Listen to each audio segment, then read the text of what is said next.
Bom dia a todos. Uma grande satisfação hoje podermos iniciar mais um período de eventos acadêmicos, discutindo temas relevantes de direito tributário. Hoje nós temos aqui a grata satisfação e honra de contar com a palestra, a conferência magna do professor Kiyoshi Harada sobre um tema extremamente atual e relevante, coisa julgada e sua relativização diante da jurisprudência do Supremo Tribunal Federal. Eu quero agradecer imensamente a disponibilidade do professor Kiyoshi Harada de estar aqui com a gente. Todos nós conhecemos o professor que há mais de 50 anos, com experiência, conhecimento, vem nos brindando com lições de direito financeiro e direito tributário.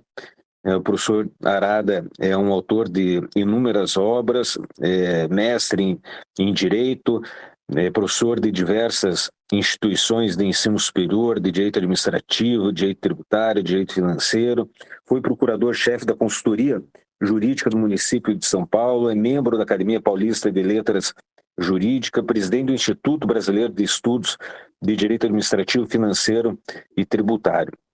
Então, professor, em nome desse grupo, eu quero lhe dar as boas-vindas, reiterar a nossa honra, a satisfação de poder contar com o senhor. Quero registrar aqui a presença de diletos amigos, que eu estou conseguindo registrar aqui na minha câmera do celular, porque eu estou sem energia aqui em casa e estou realizando essa transmissão pelo 5G, então não estou conseguindo visualizar todos, mas quero registrar a presença do meu dileto amigo, desembargador Antônio Strapasson, que está aqui prestigiando, e de todos os outros nossos amigos e colegas, assessores e magistrados aqui presentes. Quero agradecer à doutora Samara pela organização de mais esse evento, ao desembargador Fagundes Cunha também. Então, professor Kiyoshi, muito obrigado, a palavra é toda sua.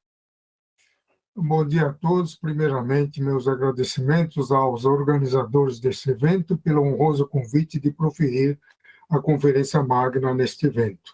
Agradeço também as palavras carinhosas do desembargador Otávio Campos Fischer e iniciarei a minha palestra se assim a coordenação achar que é conveniente. Posso começar? Por favor, pode começar, professor. Então, o tema de hoje versa sobre a relativização da coisa julgada em face da jurisprudência do Supremo Tribunal Federal.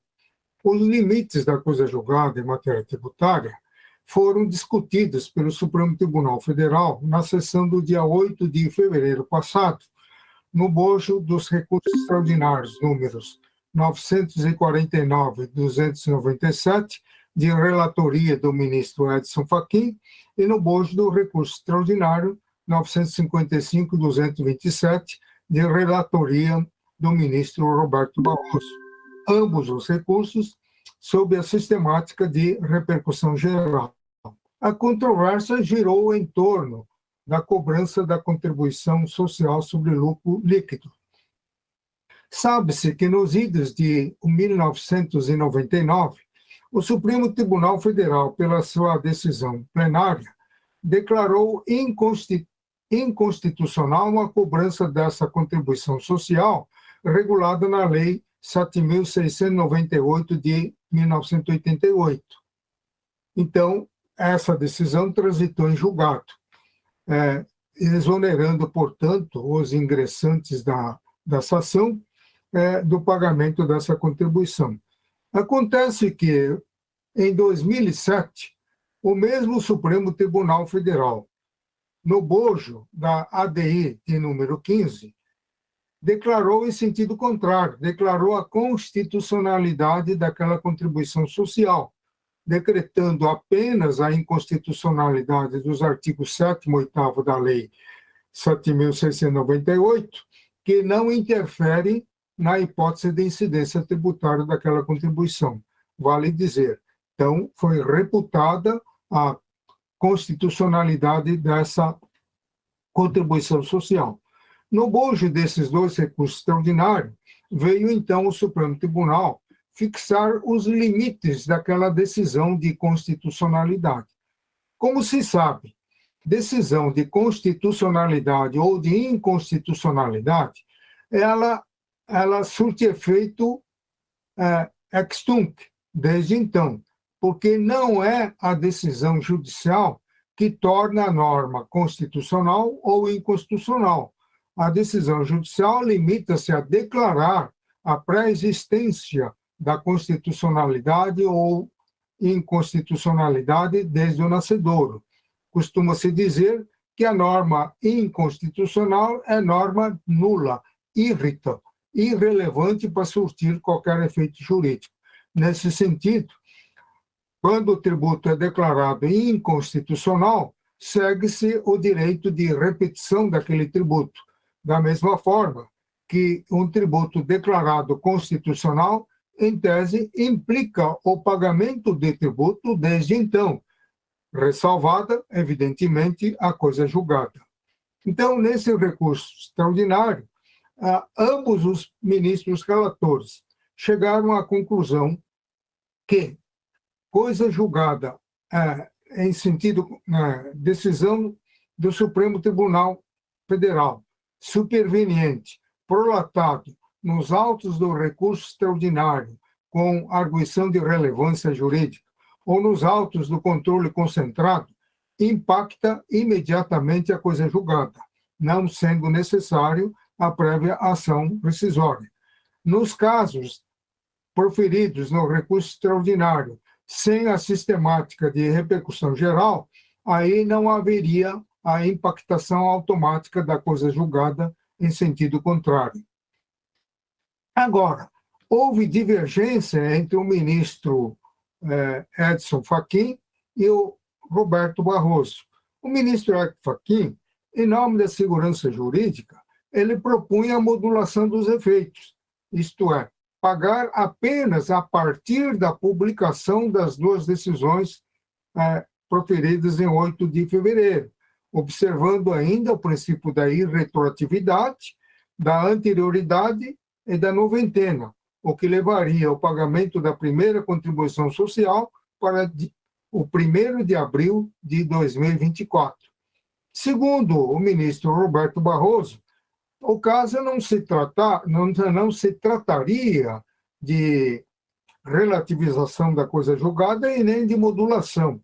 Segundo ele, seria simplesmente de fixar o marco temporal da vigência da decisão proferida em 2007. Aí, Sua Excelência, então, faz a distinção entre o tributo de natureza instantânea, como o IPVA, como o ITBI, e o tributo de trato continuado, como o ICMS, o IPI, o ISS e a própria contribuição social.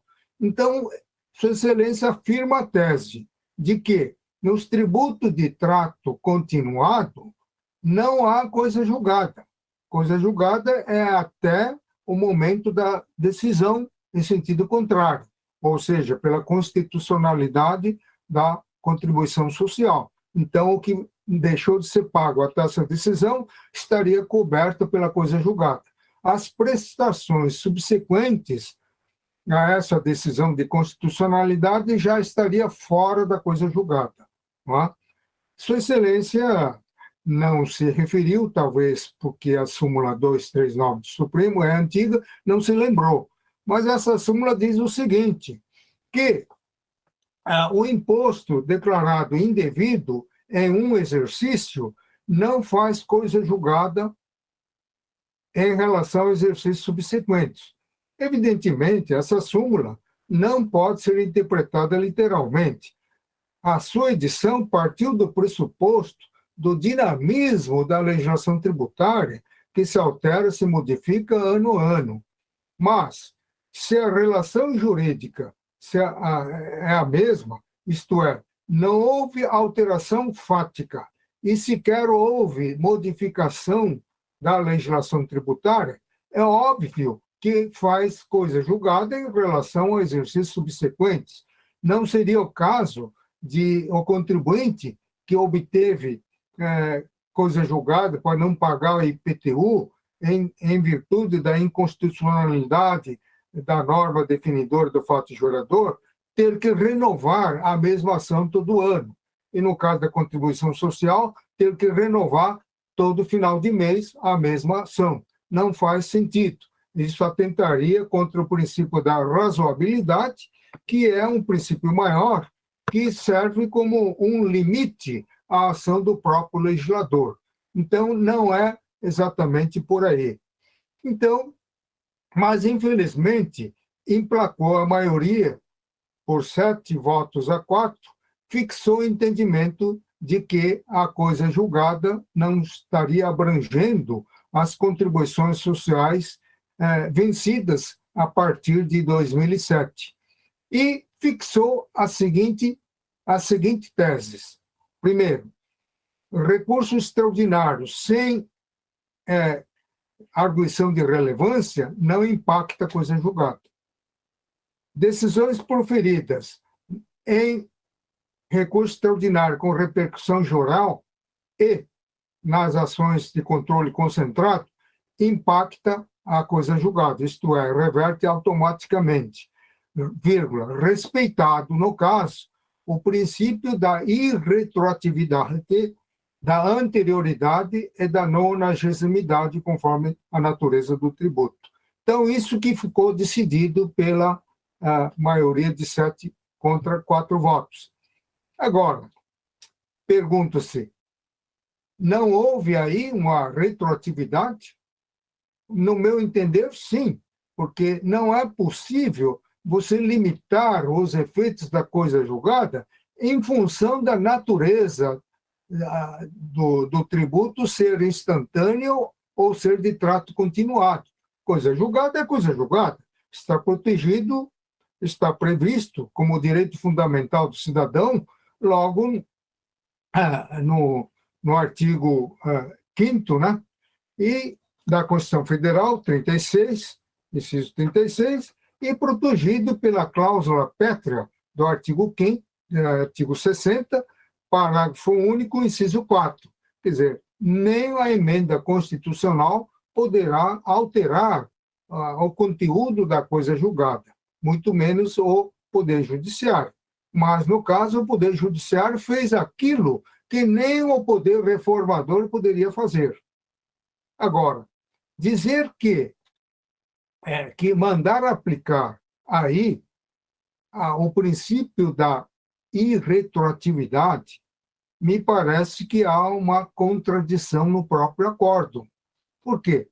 Se está mandando pagar desde 2007, não é? Evidente que está havendo aí uma retroatividade. Se tivesse proclamado a irretroatividade, a anterioridade e a nonagesimidade na decisão de 2007, quando proclamou a constitucionalidade, aí dá para entender a retroatividade. Então, aplicar-se-ia um novo entendimento naquelas prestações vencidas a partir de 2007, mas respeitando a retroatividade. Agora, dizer isso 16 anos depois que proclamou a constitucionalidade, é óbvio que está havendo a retroatividade. Falando em retroatividade, para não fazer confusão com aquilo que o ministro Edson Fachin declarou, isto é, contar a partir da publicação dos 2 recursos extraordinários, que aí, no entender dele, não estaria havendo retroatividade. Convém fazer uma breve exposição sobre os diferentes graus de retroatividade. O ministro Moreira Alves, ele exemplifica esses graus de retroatividade citando o caso de um contrato de mútuo celebrado por 24 meses, fixando uma taxa de 1%. Então, firmado o contrato, 5 meses depois, o mutuário ele paga 1% de juros. Só que aí, no 5º mês, vem uma nova lei reduzindo a taxa de juros a 0,5%. Então, aquele que pagou os 5 primeiras prestações a 1%, ele quer que o credor devolva proporcionalmente. Então, aí haveria retroação em grau máximo, porque implica desfazimento de uma situação jurídica consolidada. Por isso mesmo que a doutrina chama essa retroatividade máxima de restituitória. Agora, se o credor, à época do advento da nova lei, que diminuiu a taxa de juros, a prestação havia se vencido, todavia ele não havia pago. Então, ele aproveita o fato de não ter pago para pleitear o pagamento pela alíquota reduzida. Haveria aí uma retroatividade em grau médio. Agora, o mutuário, esquecendo que o contrato foi firmado na vigência da lei antiga, ele quer aplicar a nova lei para todas as 24 prestações restantes. Aí haveria retroatividade em grau mínimo. Então, são 3 graus de retroatividade. Então, do ministro Edson Fachin, houve retroatividade em grau mínimo, ao passo que do voto do ministro Roberto Barroso, houve retroatividade em grau médio. Não é? Agora, o ministro Roberto Barroso, isso que é bastante preocupante, em entrevista na live, ele andou justificando o seu voto, não é? Dizendo que aquele que deixou de pagar a contribuição depois que o Supremo Tribunal Federal, em 2007, declarou a constitucionalidade, ele teria feito uma aposta num cassino. Então, ele fez uma aposta e o resultado foi contrário à aposta que ele fez, então ele terá que pagar aquilo com juros e correção. Então, isso que é de estarrecer, porque declarar isso 16 anos depois, que deveria ter sido pago em 2007, isso aí ele contraria todo o sistema constitucional vigente. A segurança jurídica, a boa-fé, a irretroatividade e tudo mais. Não é? Agora, ele foi buscar esse fundamento para cassar a coisa julgada no pretenso artigo 170, número 4 da Constituição Federal, que diz que a ordem econômica, fundada na iniciativa privada, tem por finalidade assegurar a todos uma vida condigna de acordo com os ditames da justiça social. Inciso 4, observando-se o princípio da livre concorrência. Então, ele argumentava, alguns poucos não irão pagar a contribuição social, enquanto a imensa maioria iria pagar a contribuição social, gerando uma situação de concorrência desleal. Então, não estaria havendo uma livre concorrência. Ora, isso decorre exatamente daquela minoria ser detentor da coisa julgada. Entende? Então, quando a Constituição, no artigo 5º, diz que todos são iguais perante a lei, que é um princípio constitucional protegido em nível de cláusula pétrea, não está se referindo à igualdade material.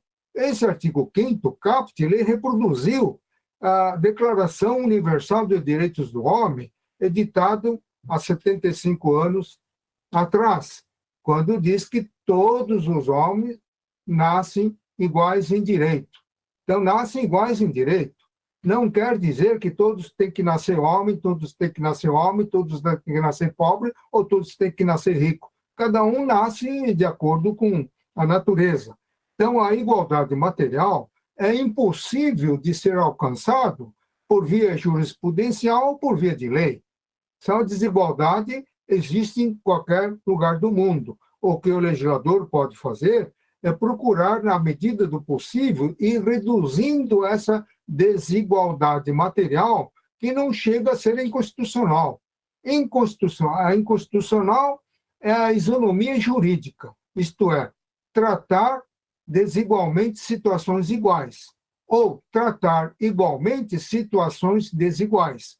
Aquele que tem coisa julgada a seu favor, evidentemente, está numa situação diferente do que a imensa maioria que não tem, quer porque não ingressou com a ação judicial, quer porque ingressou com a ação e perdeu. Não é?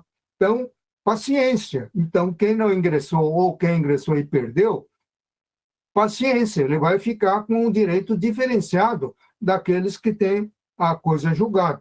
Não é em nome dessa igualdade material que você vai caçar a coisa julgada a favor dos detentores, daqueles que ingressaram com a ação e ganharam a ação. Eu tenho uma experiência em relação a procuradores do município de São Paulo. Depois que me aposentei, fiquei 20 anos na procuradoria, eu ingressei com vários mandados de segurança por ter o prefeito suprimido o reajuste salarial de fevereiro de 91. Então, ingressei com mandado de segurança invocando o direito adquirido.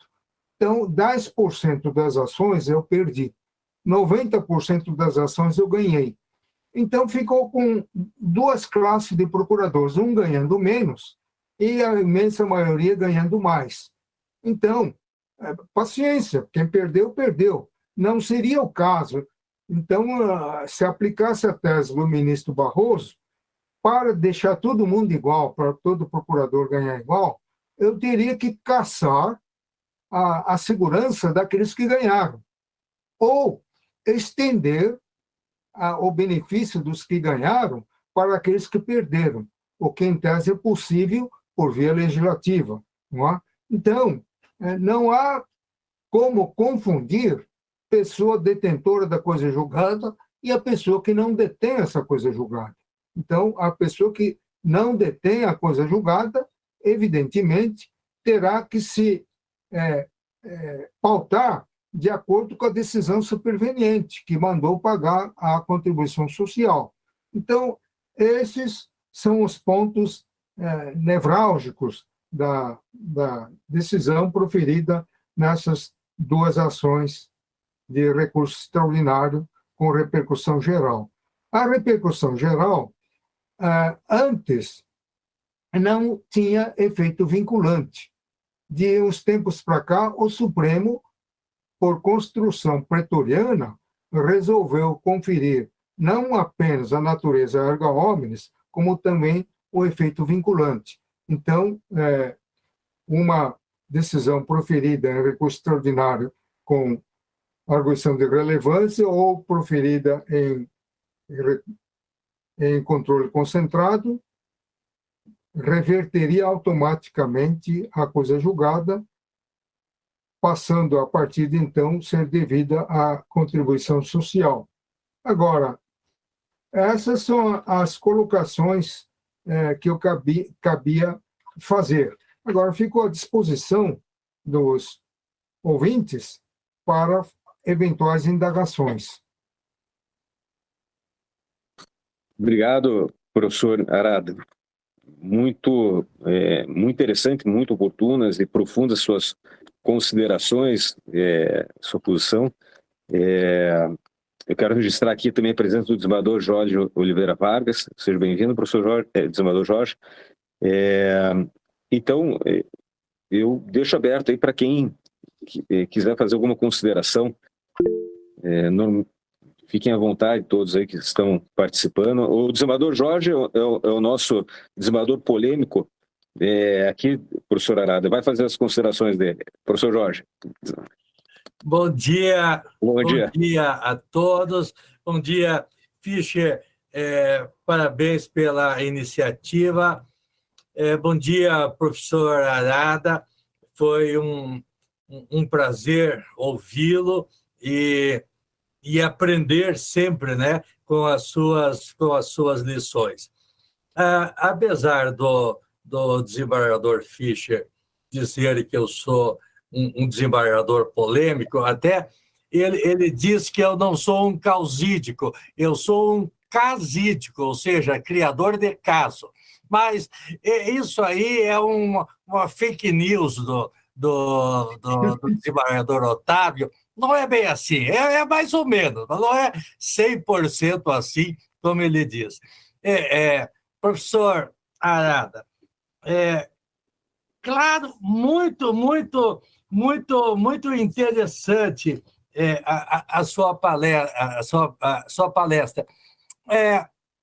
Eu estava aqui pensando que o ministro Barroso, ele fala no seu voto que coisa julgada, igualdade tributária, livre concorrência, são princípios constitucionais e entre eles não há uma hierarquia, não é? Que não há uma hierarquia. E nós sabemos que os princípios não tem mesmo hierarquia sobre os princípios, nossa Constituição é principiológica, e num determinado caso prevalece um princípio, em outro determinado caso prevalece outro princípio. E eu pensava aqui, bem, foi nesse último julgamento que o ministro Barroso, apesar de reconhecer que não há hierarquia a esses princípios, ele no julgamento optou pela prevalência do princípio da igualdade material, pelo princípio da livre concorrência. Ora, isso não pega de surpresa todos os outros contribuintes que tinham a coisa julgada a seu favor? Ora, nesse momento que os contribuintes disseram esse princípio da coisa julgada, nesse caso não vai prevalecer, irá prevalecer o princípio da livre concorrência, mas eu não sabia disso. O Supremo não tinha falado isso antes. O Supremo só veio falar neste momento. Portanto, eu concordo plenamente com o senhor, só estou fazendo mais essas colocações. Fere o princípio do contraditório, o princípio constitucional do contraditório lá, aquele do artigo agora consagrado no artigo 10, não é? Do Código de Processo Civil, contraditório em sentido mais amplo. Ora, se é nesse momento que o Supremo diz que vai adotar essa prevalência, pelo princípio da não surpresa, só daqui para frente que poderia cobrar essa contribuição, não é? E tem também, parece-me que, e Vossa Excelência me corrija, o tema 733 lá do Supremo, de 2015, do ministro, eu acho que Teori, não é? Savasky, que diz exatamente o contrário do que disse o ministro Luiz Roberto Barroso agora, não é? Ele, lá naquele tema, vai dizer, não, é só daqui para frente. E houve a mudança da jurisprudência é só daqui para frente, não é? E o artigo também, e Vossa Excelência me corrija, porque eu estou falando aqui de cabeça, eu acho que é o artigo 23 da Lei de Introdução ao Código de Processo Civil. É por isso que o Fischer disse que eu sou criador de caso. Ele não presta atenção no que eu estou falando, e daí ele vem discordar de mim daí, lá nos votos da Câmara. Mas eu vou insistir, vou repetir várias vezes para ele. Se não me falha a memória, o artigo 23 da Lei de Introdução às Normas do direito brasileiro, ele também vem falar, muda a jurisprudência, ela não pode ter efeito retroativo, em nome da segurança jurídica. Professor, eu concordo plenamente com o senhor, só quis fazer essas considerações, porque enquanto Vossa Excelência falava, eu fiquei aqui refletindo e só para não deixar de falar alguma coisa, porque o Otávio diz que eu falo muito e que eu atrapalho muito as sessões, sabe? Então, eu não estou numa sessão, estamos aqui numa ótima conferência, e como ele não vai poder votar divergente, eu aproveito, né, para falar à vontade aqui e pedindo desculpas por ter me expressado tão longamente. Mais uma vez, cumprimento Vossa Excelência pela brilhante palestra feita. Doutor desembargador Jorge Vargas, agradeço muito as suas considerações, por sinal muito oportunas, tendo em vista a declaração do ministro Roberto Barroso na live, né? Então, eu gostaria de acrescentar alguns pontos.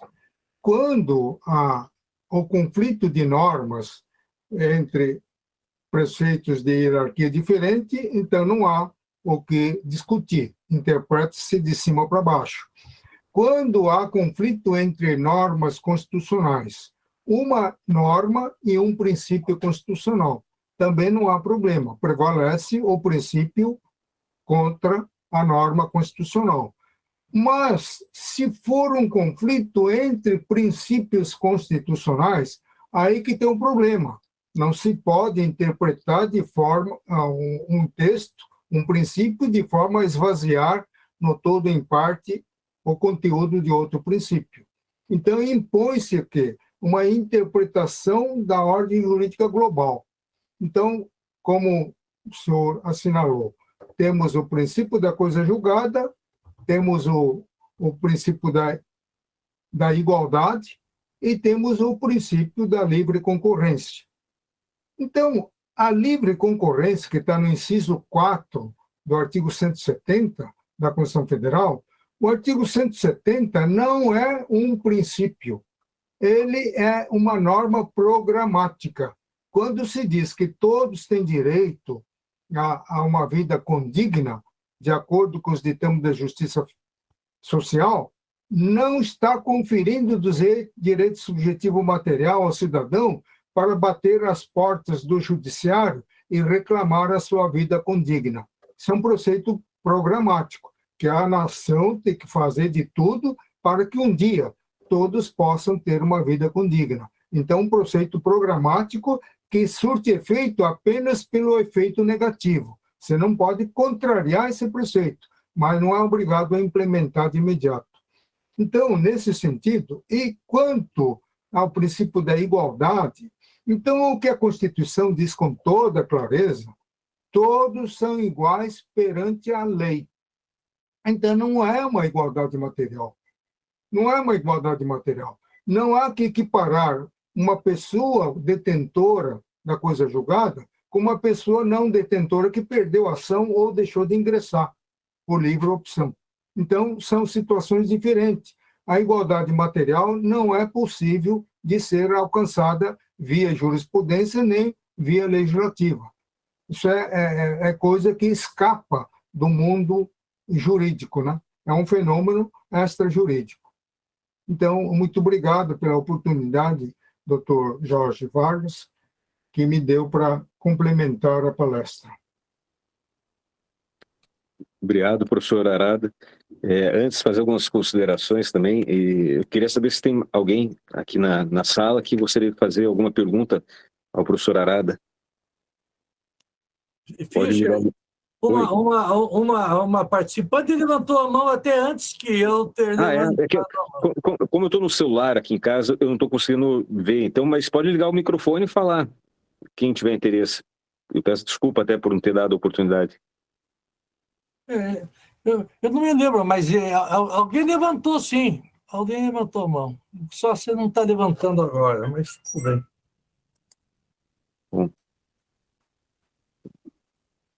Bom, a pessoa daqui a pouco pode se manifestar aí, fica à vontade. Mas, Jorge, eu até tenho algumas considerações para o professor Arada falar, mas o meu amigo Jorge é polêmico nos seus julgamentos e o direito se faz através de polêmicas e discussões, né? Com isso seria se todos nós tivéssemos a mesma posição e concordássemos com tudo, né? Mas, então eu estimo muito meu amigo Jorge Vargas, porque sempre contribui com os julgamentos e a gente aprende muito mesmo. Mas, professor Arada, essa decisão do Supremo, talvez ela seja, a meu ver, uma das que mais causou espécie, né, aí em matéria tributária, né, vamos dizer assim, que eu, talvez, sim, me lembrando assim, de algo tão impactante do ponto de vista técnico.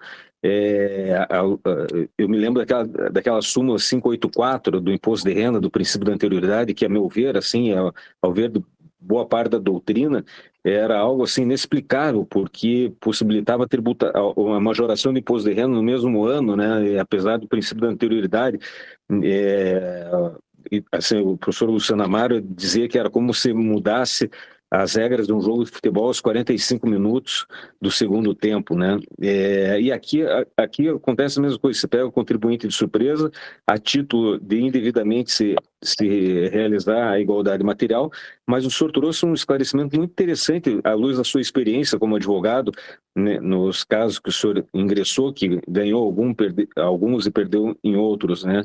E o interessante é se fosse a situação oposta, vamos dizer assim, o Supremo tivesse declarado a constitucionalidade no primeiro momento e depois o Supremo, anos depois, tivesse declarado a inconstitucionalidade, será que superaríamos também a coisa julgada daqueles casos lá atrás em que foi reconhecida a constitucionalidade para daí, né, promover a restituição de tributo mesmo, já operada a eventual prescrição ou algo nesse sentido? Mas o senhor colocou muito bem, né, de que quem tem coisa julgada, paciência, né, entrou com ação na justiça. E aqueles que não entraram, será que também o Supremo teria que estender a todos, inclusive aqueles que sequer tiveram notícia da decisão nos mais longínquos lugares do país, e não digo nem matéria tributária, de repente alguma outra matéria, o Supremo, decidindo num caso, teria que estender a todos, mesmo que não entrasse com ação judicial, à luz de realizar a igualdade material, a título de realizar a igualdade material? Me parece, então, que o senhor tem razão de que não tem como o Supremo andar tão longe assim, né, e promover, como o desembargador Jorge está falando, né, uma insegurança jurídica. Agora a gente não sabe mais, quando se tem o trânsito em julgado de uma decisão, o que vai acontecer daqui a 2, 3, 4, 5, 10 anos, se o Supremo resolver mudar de posição. Vai retroagir também, vai pegar de surpresa, vai mudar as regras do jogo no finalmente. Então, parabéns aí pelas suas considerações, professor. Tem alguém que escreveu alguma coisa no chat? Desembargador Otávio Campo Fischer, muito esclarecedor as suas observações. Em 56 anos de exercício profissional, eu nunca tinha visto uma coisa dessa. Né? Eu tenho esperança que lives desse tipo possa contribuir, eventualmente, para a modificação do julgado em grau de embargos declaratórios com efeito infringente. Porque é o próprio ex-presidente do Supremo Tribunal Federal, Luiz Fux, que contundentemente criticou essa decisão majoritária. Porque coisa julgada é coisa julgada, não interessa se foi pela constitucionalidade ou pela inconstitucionalidade. Decretou a inconstitucionalidade, então formou-se a coisa julgada. Decretou-se a constitucionalidade, idem. Então, decisão superveniente não altera a coisa julgada, muito menos a modalidade de imposto ser instantâneo ou ser de trato continuado. Não é? Isso não tem nada a ver. Como dizia o ministro Magre, né? Coisa julgada é imexível. Não é? Agora, tem um ponto que eu deixei de abordar. Se tiver que cumprir essa decisão do Supremo Tribunal Federal, respeitado a decadência, né? Evidentemente, eu teria que pagar com juros e correção monetária? Então, é uma pergunta que eu faço e vou responder da seguinte forma. O CTN, no artigo 100, considera atos complementares da lei, decreto, etc., decisões do colegiado administrativo, a praxe da administração em relação a este ou aquele assunto.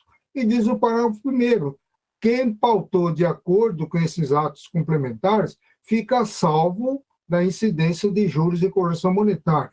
Ora, se aquele que observou decisão colegiada em nível administrativo está a salvo de juros e correção monetária, com muito maior razão, quem cumpriu a decisão judicial também estará salvo de juros e correção monetária. Então, na pior das hipóteses, se alguém tiver que pagar essa contribuição com efeito retroativo, ele pagará de forma singela, né? É o mínimo que se espera, né, professor? A pessoa obrigada pela coisa julgada, confiou no poder público, porque imagina uma pessoa lá com uma coisa julgada agora, para não pagar um tributo, ela começa a procurar o poder público para pagar o tributo ou depositar em juízo para não ter que pagar juros e correção. Mas a gente não sabe o que vem por aí, né? O senhor coloca bem essa preocupação, porque é bem capaz que a pessoa ainda tem que pagar com correção e juros, né? Aí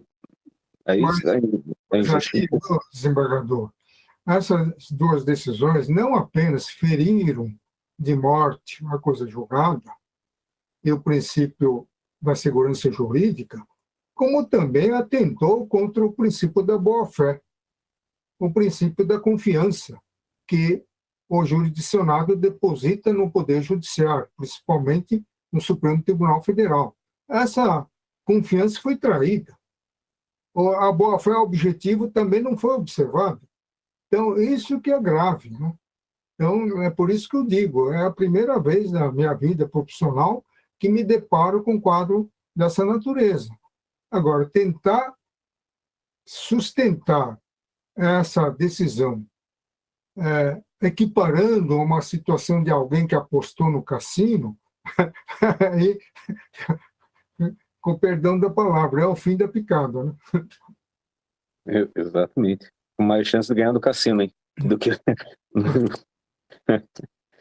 Bom, se continuar desse jeito, desembargador, então o tribunal vai acabar virando cassino mesmo, porque nunca se sabe. A partir do instante que o tribunal passou a usar de categorias fora do direito, usar de conhecimentos extrajurídicos para decidir, politizando as suas decisões, então nós estamos perdendo o leme, perdendo a segurança jurídica. Não é? Então, eu lembro aqui as palavras do saudoso jurista Geraldo Ataliba.